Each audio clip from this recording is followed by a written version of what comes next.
الرحیم۔ شرائط و ارکان یا فرائض مکمل ہونے کے بعد آج واجبات نماز بتائے جائیں گے۔ نماز کے واجبات 13 ہیں۔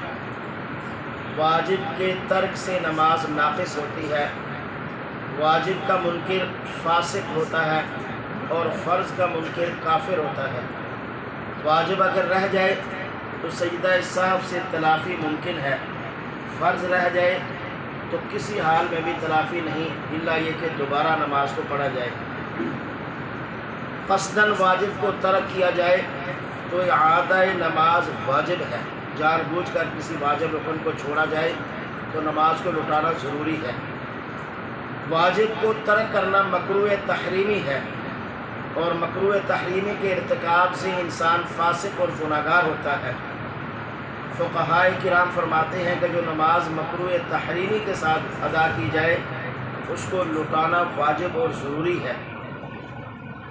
مثلا چھوٹا یا بڑا پیشاب آیا ہوا تھا، بہت تیزی کے ساتھ اور دقت کے ساتھ اس کو یعنی روک کر آدمی جو نماز پڑھے گا، یا اسی طرح جاندار کی تصویر والا کپڑا پہن کر نماز جو پڑھے گا وہ واجب الاعادہ ہوگا۔ اسی طرح اس کے اور واجبات جو ہیں ان میں سب سے پہلا واجب ہے وہ ہے سورہ فاتحہ کا پڑھنا۔ سورہ فاتحہ نماز میں پڑھنا واجب ہے۔ اکیلا نماز پڑھ رہا ہو تو سنتوں، نوافل اور واجبات کی ہر رکعت میں اور فرض کی پہلی 2 رکعتوں میں سورہ فاتحہ کا پڑھنا واجب ہے، اور جماعت کے ساتھ امام پر سورہ فاتحہ کا پڑھنا واجب اور ضروری ہے، اور مقتدی کے لیے اس کا سننا ضروری ہے احناف کے ہاں۔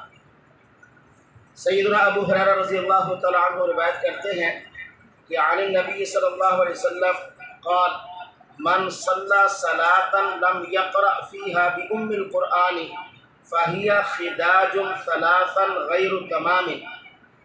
حضرت ابو ہریرہ فرماتے ہیں کہ آپ صلی اللہ علیہ وسلم نے فرمایا جس شخص نے نماز پڑھی اور اس میں اس نے سورہ فاتحہ نہ پڑھی تو اس کی نماز ناقص اور غیر مکمل ہوگی، اور آپ نے یہ جملہ 3 مرتبہ ارشاد فرمایا۔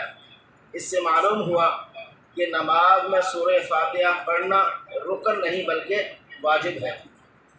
نمبر 2، سورہ فاتحہ کے ساتھ کسی دوسری سورت کا ملانا۔ فرض کی پہلی 2 رکعات اور باقی نمازوں کی 4 رکعات میں سورہ فاتحہ کے ساتھ کوئی اور سورت یا ایک بڑی آیت یا 3 چھوٹی آیات کا ملانا یہ بھی واجب اور ضروری ہے۔ فرض کی آخری 2 رکعتوں میں صرف سورہ فاتحہ پڑھی جاتی ہے۔ اگر کوئی غلطی سے 7 سورت ملا لے یا کوئی آیت پڑھ لے تو نماز مکمل ہوتی ہے۔ ایسا کرنا مکروہ تنزیہی ہے اور خلاف سنت ہے، نماز مکمل ہو جاتی ہے۔ سجدہ سہو لازم نہیں آتا، سجدہ سہو لازم نہیں آتا۔ بعض لوگ پتہ نہیں کچھ لوگ ایسی بات کرا دیتے ہیں یا مسئلے کے لیے پوچھتے ہیں کہ کچھ لوگ کہتے ہیں کہ رکوع فرض ہے، سورہ فاتحہ پڑھنا کے بعد رکوع میں جانا فرض تھا، تو تیسری اور چوتھی رکعت میں صرف سورہ فاتحہ کا پڑھنا ہی ضروری ہے۔ تو جب اس نے آگے سورت ملا لی تو وہ رکوع یعنی فرض کے اندر تاخیر ہوگی، تو تاخیر فرض سے یا قضاء فرض سے سجدہ سہو لازم آتا ہے۔ ایسا سوال ذہن میں اٹھتا ہے، بات کہتے بھی ہیں۔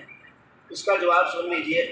اس کا جواب یہ ہے کہ دیکھیں پہلی دوسری رکعت فرض کی اور سنتوں کی اور نوافل کی ساری رکعتوں میں سورہ فاتحہ کی حد متعین ہے، یعنی قرأت کی حد متعین ہے، اس کے بعد سورت ملانے کا متعین ہے۔ تیسری اور چوتھی رکعت کے اندر قرأت کی حد متعین ہی نہیں ہے۔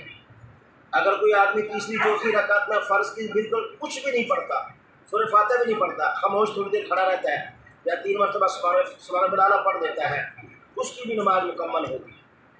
تو تیسری چوتھی رکعت میں حد ہی نہیں ہے، تو جب تیسری چوتھی رکعت میں قرأت کی حد مقرر ہی نہیں ہے تو پھر وہ تاخیر فرض رکوع کی وجہ سے لازم نہیں آتا۔ اس لیے اگر کوئی غلطی سے بھی 7 سورت ملا لے اس کو سجدہ سہو لازم نہیں آئے گا، نماز اس کی صحیح اور مکمل ہو جائے گی۔ نمبر 3 تعدیل ارکان، تعدیل ارکان، نماز میں رکوع، سجود، قومہ، جلسہ اطمینان کے ساتھ ادا کرنا یہ واجب ہے، اسے کہتے ہیں ارکان کے ساتھ انصاف کرنا، انصاف کرنا۔ اور یہ بد نصیبی سے ہمارے ہاں میرے خیال میں 90% بھی کہیں تو مبالغہ نہیں ہوگا، اس میں ہمارے حضرات بہت سستی کرتے ہیں، بڑی سستی کرتے ہیں۔ سجدے کے بعد، رکوع کے بعد سیدھا کھڑا نہ ہونا، اچھے طریقے سے 2 سجدوں کے درمیان سکون سے بیٹھنا نہ، کہ کمر کی جو ہڈیاں ہیں وہ اپنی جگہ واپس لوٹ جائیں جیسے کھڑے آدمی کی ہوتی ہے۔ رکوع کیا، تھوڑا سا اوپر کیا، دھڑن سجدے میں، سجدہ کیا، تھوڑا سا اوپر، دھڑن دوسرے سجدے میں، ہاں جی، مرغے کی طرح۔ اور آقا کریم صلی اللہ علیہ وسلم نے ایسا کرنے سے منع فرمایا، مرغے کی طرح چونچ نماز میں نہ مارا کرو، یہ حدیث ہے۔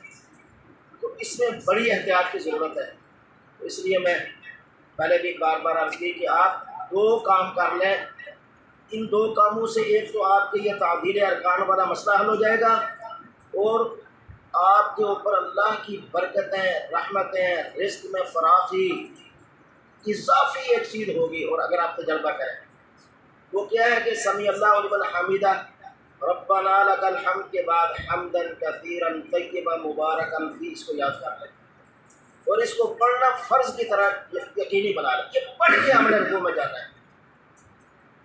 اور 2 سجدوں کے درمیان اللہم اہدنی وعافنی واغفر لی وارحمنی واجبرنی وارزقنی، یہ 5 لفظ ہے۔ تو یہ ایسی دعا ہے جو اپنی زندگی کی عادت اس کو بنا لے، آپ یقین کریں اس کو پھر کہیں در در کی ٹھوکریں کھانے کی ضرورت نہیں۔ یہی دعائیں تھی آقا کریم صلی اللہ علیہ وسلم اور آپ کے اصحاب رضوان اللہ تعالیٰ اجمعین کو مانگا کرتے تھے، کہیں نہیں جانے کی ضرورت پڑتی تھی۔ آقا کریم صلی اللہ علیہ وسلم کے پاس آئے، اللہ کے حضور پیش ہوئے، سارے مسائل حل ہو گئے ایسے چٹکی میں، نہ ان کے ہاں عصیب ہوتا تھا، نہ جادو، نہ ٹونے، نہ بد نظری، نہ کوئی اور پرابلمس، سارے مسائل کا حل اللہ کے حضور گڑ گڑانے میں ہے، اللہ کے حضور سر سجود ہو کر، اور اسی طرح اللہ کے حضور دعائیں مانگنے میں ہے، اللہ کی حفاظت میں اپنے آپ کو دینے میں ہے۔ یہ 2 یاد کر لیں۔ تعدیل ارکان بھی جب آپ بیٹھیں گے یہ اس کے پڑھے بغیر دوسرا سیدھا نہیں کریں گے، مسئلہ حل ہو جائے گا۔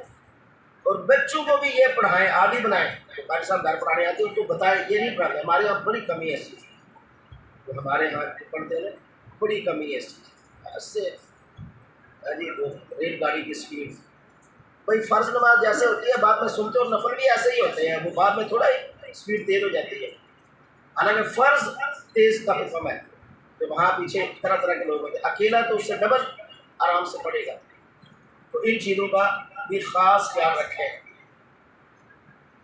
نمبر 4 قراءت، قراءت پہلی 2 رکعتوں کو قراءت کے لیے متعین کرنا، فرض کی پہلی 2 رکعتوں میں قراءت واجب ہے، اگر پہلی 2 رکعتوں میں سورت کو ملانا بھول گئے تو آخری 2 رکعتوں میں سورت ملا کر سجدہ صاحب کر لیں تو نماز مکمل ہو جائے گی، نہ بھی ملائیں پھر بھی ہو جائے گی، لیکن ملا دیں تو اچھی بات ہے اگر پہلی کسی رکعت میں بھول گئے یا دونوں میں بھول گئے۔ اسی طرح نفل کی ساری رکعتیں اور سنتوں کی ساری رکعتیں، واجب کی ساری رکعتیں اور فرض کی پہلی 2 رکعتیں، یہ قراءت کے لیے مختص ہے۔ ان میں اگر کسی میں سورت کے ساتھ سورت ملانا بھول گئے سجدہ صاحب لازم آئے گا۔ ابھی یہ جاری ہے، اللہ ہمیں مسائل سیکھ کر عمل کرنے کی توفیق نصیب فرمائے۔